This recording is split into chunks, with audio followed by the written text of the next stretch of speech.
All right, folks, welcome back to game number 2 in this best of 5 series for the Archon All-Stars. It's the semifinals, and spawning here in the top right, unofficially named the top 3 control Archon. It's going to be the combination of Incontrol and Hawk.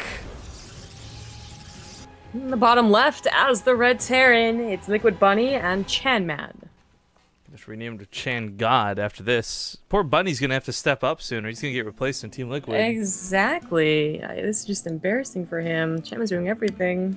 So Dusk Towers is actually one of the few maps I haven't got a chance to play yet. I actually don't know too much about the layout, so we'll do a quick little tour of the map. As first thing noted is that there is a pretty, we'll call it safe, quote-unquote, back natural. We saw a lot of these trend pretty hard in, was it Season 2, I think, of last year? Season 1. So we've seen less and less of these back bases built in.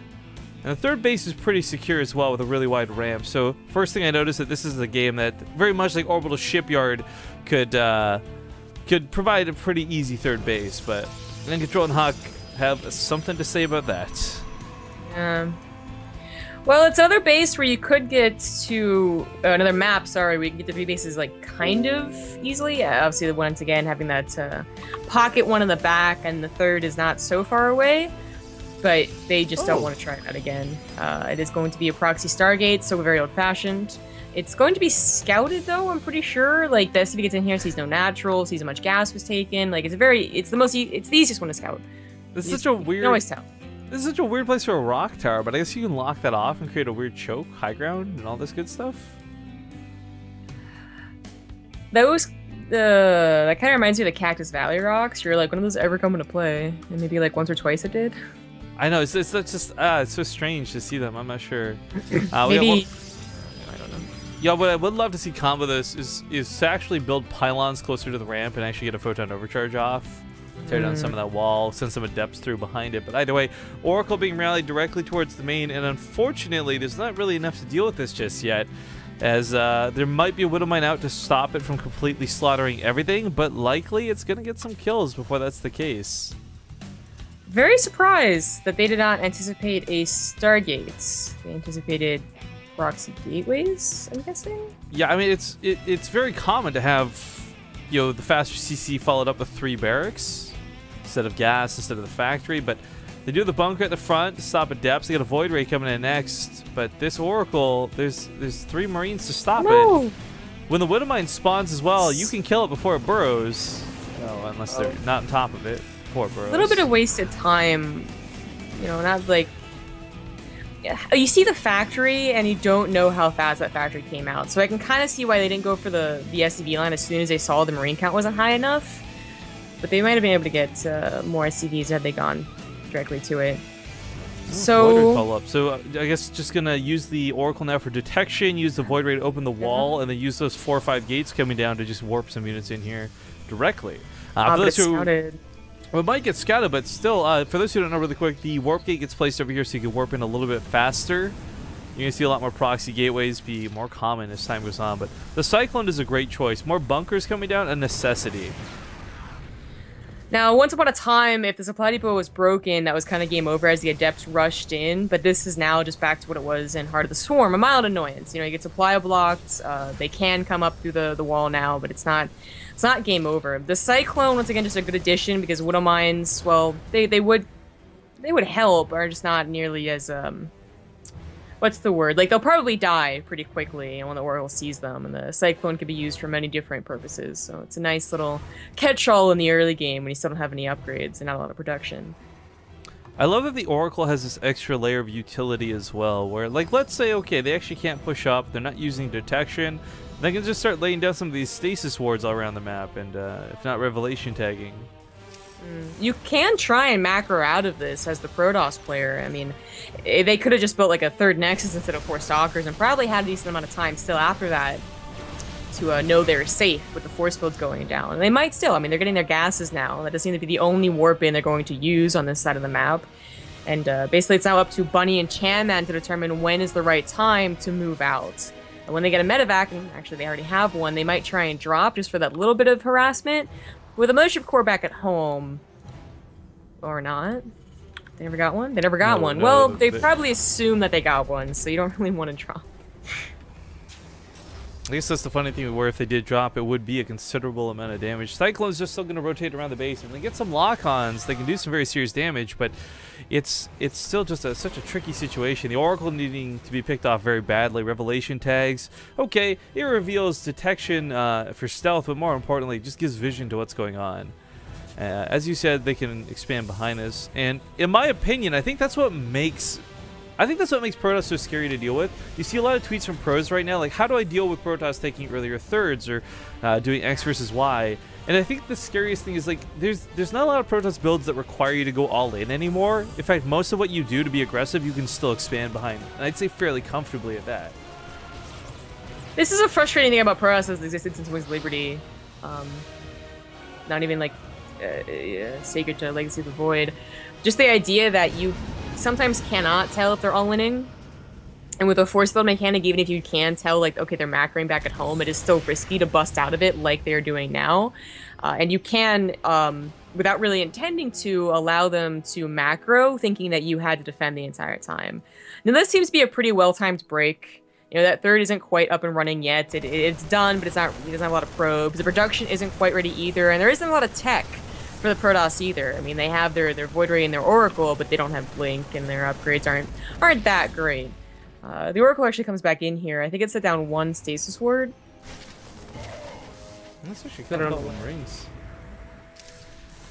Real quick, sorry, congratulations to Mr. Devoted, has won a pair of these Zergling slippers.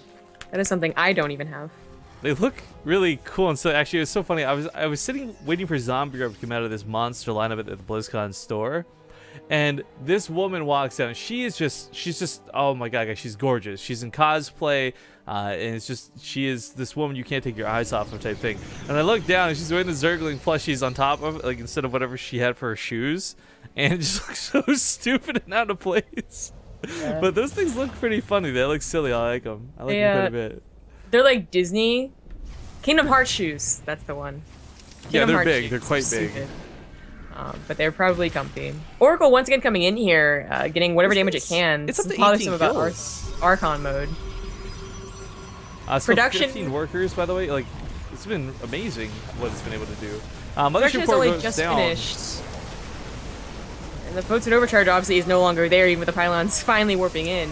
They might just hold us, though. It's looking a lot better from this time. That Void Ray helping out a ton. Stalker's starting to push in a little bit deep, but they do have Blink, so I think falling back behind the Adepts might be a better option. Either way, the damage gets dealt to the Marines. Once those start falling down, everything else has nothing to... Like, the Marauders and the Cyclones, don't get me wrong, they can hit a Stalker hard, but that's about it. There's no actual DPS in this army to take on those Adepts. Oh, that's what the Rock will do. They'll accidentally click on them and waste some shots. Oh, there you go. Screwed up. Woo! Alright, so falling back, I mean, the Marauders just kind of stuttering around, trying to get a couple of shots off. Chanman and Bunny and Chanman, I don't actually know who's in control of what, but from what I understand, like, Bunny has been doing a lot of the heavy lifting in this team, and right now, that was a very scary fight for them to have taken at that ramp. I don't know that that was the greatest choice in the world, but it looked like there was a lot less there for the Protoss, so I don't blame them for pushing. Yeah, well, again, that one warp in, Protoss always, you know, you think you're gonna win, and they suddenly warp in like 6 more. But especially now, when their warping potential being almost entirely gateway units is such like a bigger factor in Legacy of the Void, it can suddenly turn from 0 to 100. But everything has calmed down, and they're actually at a very even spot right now. It's funny again that Protoss is becoming more and more like Zerg, but being up a base versus Terran, especially if they're going into Liberators, is actually a necessity, as they start taking better and better trade to those Liberators, but Terran's not quite there yet. Getting second starport right now. I'm loving these new tile sets, by the way, like this random pylon in the middle of the map and stuff. I loved the new music. Now it's back to the old music right now. I know, but same. When the all-in was coming, or you thought it was the all-in, it was like a super dramatic music.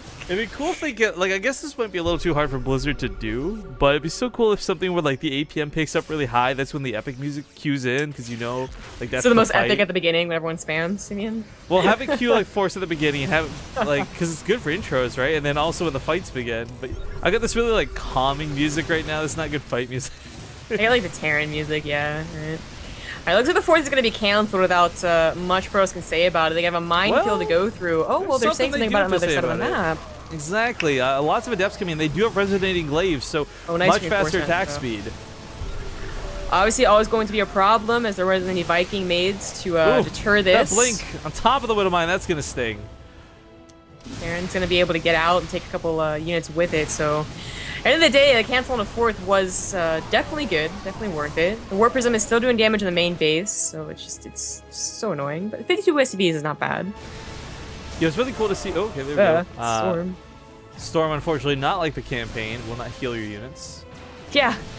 So I was like reading that. It's like stim healing yourself in Heroes, right? So Actually, that's not how it works. I'm not sure because I almost never. Yeah, that's that Medivac barely gets out there live. I didn't use it much. I didn't use Templar tech much at all in the campaign, and no spoilers, guys, no spoilers. But in the co-op campaign, the co-op commander missions you can do, Artanis's Archons can keep Storm. So like you get an Archon that can cast Storm. Wow. Pretty legit. Pretty legit. Anyways, these warpins are just being annoying for sure. There might be quite a few SCVs, but there's very few times where they're all mining. One thing worth pointing out here for the Zealots that changed, their charge actually deals damage on impact as well now. So they hit pretty hard, but that actual charge itself deals, what, 8 damage or so? Warpin was still not being cleaned up. This is starting to tilt me, Rifkin. Yeah. Oh man, I love that new warpin animation. It looks so cool. But this is bad. This is really getting out of hand for Team Terran. Oh, a couple of storms coming on top of the Liberators. Liberators finally get on top of that War Prism. Choke helps out with the army, but this has taken away a lot of their momentum. It's like it's a really good thing they got that one cancel because they're, if not, the 4th has been mining for so long. The production is so crazy, and the Protoss is in a really good position. They still are in a very good position. They've definitely pushed back the Terran in a very scary moment. They're getting all of their tech. They're looking to like kind of prematurely counter the Liberators, but prematurely is probably better, to be honest. Like the Tempest they have killing the Liberators when they're only at 3 or 4 is a lot better than when the Liberators are at 8 or 10 and there's a huge bio army underneath it. Well, let's not forget too, one of the other things, I mean, you pointed out the thing with the bases, and that's good, but it's also the fact that the mains are mined out. This is something we're still, I think, we're seeing a lot of people get used to the faster economy and the bases mining out much quicker in Legacy. So being on 4 bases right now is not exactly being on 4 bases, but it's still the necessity both teams have. In fact, main and almost the naturals for both sides getting mined out. Of course, Terran, though, always has the ability to just lift and put it somewhere else. It will be an orbital, so not very easily defended, but it's still a very useful ability to have in Legacy of the Void, and that's why Protoss would like to be already on a 5th. For instance, having that in their back pocket for whenever a base is sniped or just runs out of minerals. I'm loving all these little stasis wards coming down, though. Certainly helping a ton. Storm lands just as that stasis ends. That was perfect. Takes out the Liberator as well, and this chunk of bio cannot push forward. Here's one question that I guess we still have. Like, Liberator endgame seems to be very powerful. It's certainly what we saw from the best TvPs we've seen so far. A couple weeks ago, but there is the other option, and that's to go for Ghosts. Ghosts are effective against Zealots, they're effective against Adepts, and of course they are a necessity against Storms. Splitting can only do so much after a while. Once again, that War Prism, by the way. Yep, still doing damage I thought it died. on the map. It's a new one, so that other one did die. This hold with Storms, look at this choke. Oh my god, this is like a Protoss' dream to defend in this location. Yeah, I really think they need something else. Oh, well, they're not getting any tech. Oh my god. Oh, no. Zombie growth. Look at the upgrades. I didn't even see this get so out of hand with this going on. Oh. Terran have been getting no upgrades at all this game. This is why these Zealots are getting so much damage done. They're almost impossible to clean up. Base over here does get canceled. That kind of sucks, but oh my god, 1-1 against what is almost 3-3. You're going to have these Zealots alone be able to solo this army. You won't even need the Tempests or the Storms. I don't even think anything happened. Like, I don't think the GRB was sniped, the army wasn't sniped. I think they just straight up forgot. So what you're saying is Bunny's in charge of attack. Chanman's he can only carry so much. Liquid Bunny, please. That's true. Yeah, it's real. The Warp Prism has now gotten out of hand. The army is in no position to take on anything. They can't defend, they can't attack. No, they're going to tap out because of Warp Prism weapons.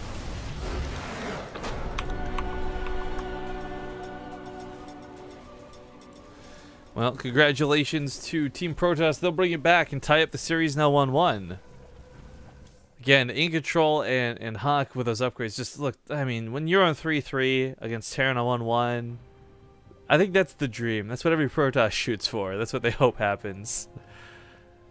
But, alright, so map number 2. ties up the series. We're going to hop into game 3 here quickly. We'll wait for them to host. We're going to play another ad break, and we'll see you guys here in 2 minutes with another giveaway getting started right now.